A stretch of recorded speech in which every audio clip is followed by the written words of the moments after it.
دا کوم ARD چې موږ تاسو ګورو یا انټیټي ریلیشنشپ ډیاګرام چې ګورو د کمپنی لپاره موږ جوړ ک نو اوس غواړو چې دغه د کمپنی ډیټابیس لپاره چې دا موږ څنګه جوړ ک هغه لیکنه یا هغه معلومات تاسو سره شریکوم چې دا څه رقم معلومات موږ ته راکول شي چې موږ دغه ARD ته جوړ کړو لکه څنګه چې تاسو په سافټویر انجینیرینګ کې تاسو ته یو سیناریو درکې او هغه سیناریو نه تاسو څه کوئ ډیاګرامونه جوړوئ همداسې په ډیټابیس کې هم تاسو یو سیناریو رقم معلومات راکوئ چې موږ ورته ریکوایرمنټس ګیدرینګ کې موږ دا شی راټولوو یا معلوماتو راټولولو کې چې کوم شي ته اړتیا ده موږ معلومات راټول کړو بیا هغه انالایز کړو څېړنې نه وروسته چې موږ کم اول کوشش کوو چې ماډیول پکې پیدا کړو بیا ماډیول نه وروسته موږ انټیټیانې پیدا کوو انټیټیانې بیا ګورو چې کومه انټیټي له کومه انټیټي سره اړیکه لري صرف هغه انټیټیانې یو بل سره اړیکه ورکوو ضرور نه ده چې هر انټیټي د بل انټیټي سره اړیکه ولري خو چې کوم په معلوماتو کې له بل سره اړیکه لري موږ هلته اړیکه ورکوو نو موږ څه وایو create a database schema د یو database schema ډیزاین یا ډانچه جوړه کړئ based on the following requirements of a company database چې دا لاندې کوم requirements مو ته د کمپنی database په اړه راکول شوي دي دې نه تاسو یو ARD جوړه کړئ یا schema ډیزاین جوړ کړئ schema ډیزاین په خپل هم دغه ARD دی یا entity relationship diagram دی نو موږ دغه کې څه وایو موږ ته معلوماتو کې د کمپنی is organized into departments په کمپنی کې موږ سره ډیپارټمنټونه یا څانګې دي each department has a name number and an employee هر ډیپارټمنټ کې دغه نوم ده او دغه نمبر ده دا دوه شیان موږ سره موږ ته راکړي که بیا ځینې نور شیانو ته اړتیا وه نور اټریبیوټس موږ اضافه کوو خو دا دوه به خامخا پکې ځکه نیم او نمبر یې موږ ته راکړي دي په معلوماتو کې and an employee او یو کارمن چې کوم دی یو انټیټي ده who manage the department څوک چې دا ډیپارټمنټ منیج کوي نو په ډیپارټمنټ کې درې شیان راغله نیم راغی نمبر راغی او عامل د ډیپارټمنټ راغی هغه کس چې هغه د ډیپارټمنټ به منیج کوي ښه we keep track of the start date of the department manager موږ دغه شی هم ځان سره سټور کوو چې دغه امر یا منیجر کله دغه ډیپارټمنټ امریت یا د مسؤلیت ورته سپارل شوی دی هغه تاریخ هم موږ سټور کوو بل موږ وایو چې a department may have several location ډیپارټمنټ شاید په مختلفو ځایونو کې وي نو اوس وګوره موږ سره یو بل څه هم راغی لوکیشن دا یو بل اټریبیوټ راغی لوکیشن راغی منیجر سٹارټ ډیټ راغی منیجر نیم راغی منیجر نمبر راغی او امر د منیجر یا امپلای هو منیج د ډیپارټمنټ دا شیان د ډیپارټمنټ په اړه موږ ته معلومات راکړه دې نه موږ ARD جوړو نو موږ وایو چې ډیپارټمنټ موږ سره څه ده موږ سره انټیټي شوه او دا نور څومره شیونه چې دی اټریبیوټ دی بیا به تاسو سوچ کوئ چې په دې کې زه کوم یو شی پرایمري کی کیدم صحیح ده نو موږ وایو چې ډیپارټمنټ لپاره زه نیم یا نمبر یا دا دواړه پرایمري کی اکدم بل لوکیشن موږ سره دا په مختلفو ځایونو کې دی سیورل لوکیشن چې کله سیورل لوکیشن شو نو سوچ وکړئ چې دا باید زه مولټي ویلیډ اټریبیوټ کیدم صحیح ده همداسې سټارټ ډیټ تاریخ دی د دې ډیټا ټایپ باید شی وي ډیټ وي یا تاریخ وي ځکه چې هلته نیټه ده نو دې لپاره باید زه نیټه کیدم نیم لپاره باید زه کریکټر یا سټرنګ کیدم صحیح ده نمبر لپاره باید زه انټیجر کیدم دا ټول شی ستاسو په ذهن کې وي دې ته به سوچ کوئ چې کوم شی انټیټي کیدم کوم شی د هغې اټریبیوټس کیدم او هغې ته به زه کوم یو ډیټا ټایپ ورکړم صحیح ده بله خبره موږ په همدې کې کوو each department controls a number of projects ګوره اوس بله خبره بل شی راغی چې ډیپارټمنټ اړیکه کنټرول ریلیشنشپ راغی له چا سره له یو بل انټیټي سره چې هغه نوم پروجیکټ ده اوس پروجیکټ یو نوی شی راغی دې په اړه موږ معلومات نه لرو موږ ته لیکلی چې each project has a unique name هر پروجیکټ به یونیک نیم لري کله چې خبره د یونیک راغله ځانګړی نو موږ چې دغه نوم چې کوم دی دا باید خپله یو برخه یا په خپله پرایمري کې کیدم ځکه یونیک دی نو بیا موږ سره پروژې دومره ډېرې نه وي چې هغه ډوپلیکیټ راشي لکه موږ وایو چې یاره فرض وکړه د مکتب جوړولو پروژه ده یا د پوهنتون جوړولو پروژه ده یا د رنګ پروژه ده یا بله پروژه ده یا که سافټویر انجینیرینګ کې یو خیاطۍ لپاره پروژه ده یو شفاخانې لپاره پروژه ده صحیح ده یونیک نمبر به هم یونیکي نو یونیک له نیم سره هم راغی یونیک له نمبر سره نو موږ چې دا دواړه پرایمري کی دي دا دواړه نه موږ کمپوزیټ کی جوړو کمپوزیټ هغه کی وایي چې له یو نه زیات اټریبیوټ ولري and is located at a single location دلته single location خبره ده دا موږ ملټي ویلیډ اټریبیوټ نه اخلو دلته لوکیشن ده موږ نورمال اټریبیوټ اخلو او بره چې کوم په ډیپارټمنټ کې دلته سیورل لوکیشن کله چې زیاتو موقعیتونو کې راغی نو موږ دلته ملټي ویلیډ اټریبیوټ واخیستل لوکیشن خو دواړه ده خو دلته مو لوکیشن ملټي ویلیډ واخیسته ځکه سیورل لوکیشن ده او دلته سنګل لوکیشن ده دلته مو سمپل اټریبیوټ واخیسته مو نارمل اټریبیوټ واخیسته سمه ده نو موږ ډپارټمنټ په اړه باندې پوه شو د پروجیکټ په اړه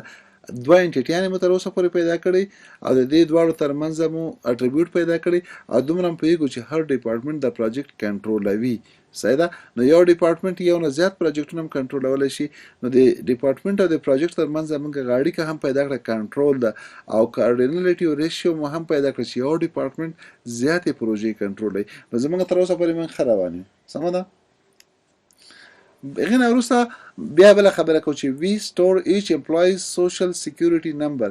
موږ د هر کارمند موږ سره امپلای یا کارمند موږ سره یو بله انټیټي راغله د هغې اس اس ان یا سوشل سیکیورټي نمبر چې دا یونیک شی ده ځانګړی ده دا سټور کوو کله چې دا خبره راغله دا یونیک نمبر دی لکه زموږ د الکترونیکي تذکرې نمبر نو دا موږ پرایمري کې اخلو د ده एड्रेस موږ ځان سره سٹور کوو صحیح ده سیلری سٹور کوو سیلری از اټریبیوټ اخلو که بیا چېرته موږ صحیح کمپیوټر سیستم جوړو دته بیا جدا ټیبل جوړو د سیکس یا جنډر اخلو او د برډے یا ډیټ اف برث اخلو صحیح ده نو موږ امپلای انټیټي پیدا کړو د دې په اړه اس اس ان د دې اډرس د دې سیلری د دې جنډر د دې برډے دا سٹور کو اټریبیوټ مې هم پیدا کړ اوس بل خبره څه کو each employee works for one department هر امپلای به په یو ډپارټمنټ کې کار کوي بټ مې ورک آن سیورل پروجیکټ او کېدای شي یو کارمند په مختلفو پروژو باندې کار وکړي نو موږ چې یو امپلای به د یو ډپارټمنټ مربوط وي او کېدای شي یو کارمند بیا په زیاتو پروژو باندې کار وکړي نو زموږ ورو په ورو معلومات مخ ته راځي او موږ ته رڼایي پیدا کېږي څو پورې چې ای آر ډي صحیح جوړه کړو بله خبره موږ کوو وی کیپ ټریک اف د نمبر اف آورز پر ویک بل موږ دغه ګورو چې یو کارمند باید په یو اونۍ کې څو ساعته کار وکړي لکه زه وایم چې که یو کس 40 ساعته کار کوي په یو اونۍ کې 40 ساعته کار کوي نو که په دوو پروژو کار کوي باید 40 ساعتونه زیات نشي که په 5 پروژو کار کوي باید 40 ساعتونه زیات نشي هغه وخت hours باید ورته تقسیم شي that an employee currently works on each project صحیح ده اوس کېدای شي یو کارمند دی په یوې پروژې 15 ساعته کار وکړي په بلې 25 نو زموږ هغه ټوټل اونۍ کې یا 15 ورځو کې چې 2 ورځې رخصت یا 15 ورځې زموږ رسمي کار ده یا 6 ورځې رسمي کار ده نو باید هغې کې 40 ساعته کار موږ ته وکړي بل موږ وایو چې we also keep track of the direct supervisor of each employee موږ دا هم ګورو چې د هر کارمند هغه امر چې هغه مستقیم امر دی هغه څوک دی نو موږ وایو چې هر ډپارټمنټ به یو امر لري په ډپارټمنټ کې به مختلف کسان یو کس به امر وي نور به ما تحت وي مادون به وي او د دې مادونو به یو مستقیم امر وي بل خبره موږ کوو چې each employee may have a number of dependents کېدای شي هر امپلای یا هر کارمند سره ډیپندنټس وي ډیپندنټ څه معنی چې د ډرایور فرض وکړه د ګارد د نفر خدمات هغه د ډیپندنټ دي نو که چېرته امپلای وي ډیپندنټ به وي که امپلای نه وي ډیپندنټ به نه یا د امپلای که سړی دی دغه ښځه که ښځه دی د هغې میړه که سړی دی د هغه زوی د هغه لور د هغه ډرایور د هغه ګارد د هغه اشپز د هغه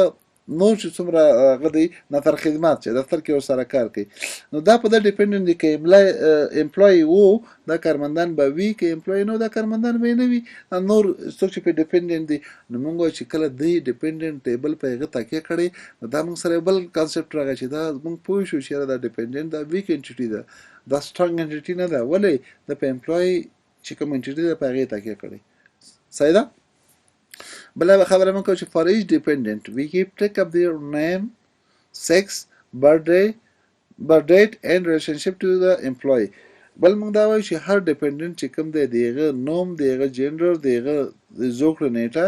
او د هغه اړیکه له د اصل امپلای سره ځکه دا خو هغه ډیپندنټ دی آیا د هغه ګارد دی د هغه ډرایور دی د هغه اشپز دی د هغه څه دی دا باید موږ ته معلوم وي دا موږ د ډیپندنټ په اړه هم دغه معلومات څنګه کوو سټور کوو ځان سره نو اوس موږ اول موږ انټیټیان مې راوباسلې ډپارټمنټ انټیټي مې راوباسله او په هغې کې موږ چې لوکیشن هلته سیورل لوکیشن و دا موږ ملټي اټریبیوټ واخیسته منیجر د دې ډپارټمنټ منیجر څوک دی دا نورمال اټریبیوټ اخیستی صحیح ده منیجر سټارټ ډیټ موږ ویلو چې دا هم موږ ګورو چې منیجر په دې ډپارټمنټ کې د امیر په حیث کله نه کار شروع کړی او نیم او نمبر سره که ستاسو یادېږي مخکې موږ چې یونیک کلمه مو استفاده کړې وه نو ځکه موږ نیم هم انډرلاین کړی او نمبر مو هم انډرلاین کړی دا دواړه یو پرایمري کې نه اخلو دواړه پرایمري کې اخلو ځکه کېدای شي ډپارټمنټ یو نوم یا نمبر یې وي نو که دواړه یو ځای شي زه وایم چې کابل بانک ډپارټمنټ چې کوم دی ډپارټمنټ خو نیمه نوی کابل بانک شو او نمبر یې فرض وکړه یو ده بل که چېرته بل د کابل بانک هغه وي هغه نوم به نوی کابل بانک وي نمبر به یې دوه وي درې وي نو مختلف دي یو رقم نشي راتللی نو موږ یو انټیټي نه خلاص شو راځو پروجیکټ ته پروجیکټ یې هم ویل چې نیم او نمبر به یونیک وي د پرایمري کې اخلو خو د دې لوکیشن سنگل لوکیشن وي نو دا موږ په ملټي ویلیډ اټریبیوټ کې نه نیسو بل کنټرولینګ ډپارټمنټ یې موږ ګورو چې دا پروژه به کوم ډپارټمنټ کنټرول کوي آیا ایچ آر ډپارټمنټ آیا ریسرچ ډپارټمنټ آیا اډمن ډپارټمنټ لوجستیک ډپارټمنټ کوم ډپارټمنټ به دا پروجیکټ کنټرول کوي د امپلوي په اړه هم موږ د هغې اټریبیوټ او اس اس ال مویل چې دا به یونیک وي ځانګړی وي نو هغه مو انډرلاین که نیم چې کوم دی ملټي ویلیډ اټریبیوټ دی دریو شیانو نه جوړ ده ډپارټمنټ برډ ډیټ ایډرس سپروایزر دا چې کوم دی دا موږ سره دغه دی د دې ټیبل نارمل اټریبیوټ دی ورکس آن موږ سره کمپوزیټ اټریبیوټ دی له پروجیکټ او له آور څنګه شوی دی اخیستل شوی دی یعنې چې موږ وایو چې دا ورکس آن موږ دلته ملټي ویلیډ اټریبیوټ ځکه اخیستی چې دا اصل کې موږ سره دغه نه جوړ شوی و یو ځان ته ریلیشنشپ دی دلته بیا موږ ځان ته بل ټیبل جوړو نو وایم چې هر کارمن څو ساعته په کومې پروژې کار کوي نو که یو کارمن دی 15 ساعته په یوې پروژې کار کوي 25 ساعته په بلې پروژې کار کوي په اونۍ کې نو دا موږ ځان ته ټیبل جوړو چې دغه کارمن چې دی هغه اس اس ان 15 ده په دغه پروژې باندې 15 ساعته کار کوي په دې بلې پروژې 20 ساعته کار کوي په دې بلې پروژې باندې هم 15 ساعته کار کوي چې ټوټل مجموعي 40 ساعته برابر شي بل ډیپندنت ټیبل موږ راوباسو د غیر ریلیشنشپ چې اصل امپلای سره اړیکه څه ده زوکړه نیټه جنډر څه ده اصل کې د امپلای چې کوم اساسن دی هغه دلته د سره او ډیپندنت نیم چې د کس نوم څه شي دی ساده د هغه ډرایور دی د هغه څوک دی نو موږ دغه څلور اټریبیوټس موږ راوباسل څلور انټیټیانې سوري او د هغو انټیټیانو چې کوم اټریبیوټس دي دا مو هم راوخیستل ریلیشنشپ په اړه اوسه پورې موږ خبره نه ده کړې ریلیشنشپ یې بدلته موږ راځو ګورو چې موږ چې د امپلای او د ډپارټمنټ ترمنځ ورکس فارو چې دا امپلای به کار کوي یا د چا لپاره د ډپارټمنټ لپاره او یو امپلای به منیج کوي دا ډپارټمنټ بل موږ چې دا ډپارټمنټ به کنټرول کوي ډېرې پروژې دې خواته مینې سایډ د اند او دې خواته یو ده بل موږ چې امپلای ورکس آن پروجیکټ ډېر کارمندان په ډېرو پروژو کار کوي ځکه دلته ام ان دی ډېر او اورز به معلوم شي څو ساعته به کار کوي صحیح ده بل موږ چې امپلای موږ سره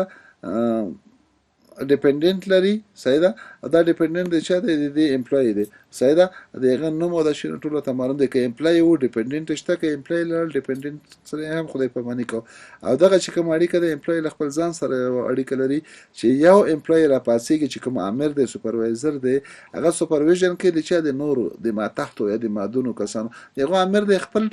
هم دغه امپلای راځيږي هم دغه امپلای سپروایز کوي یو امپلای راځيږي نور امپلای سپروایز کوي نو موږ وایو چې دا خپل ځان سره اړیکه ده نو په دې خاطر باندې موږ سره دغه اړیکه چې کومه په دې باندې هیله ده چې اوس نه څه پوه شي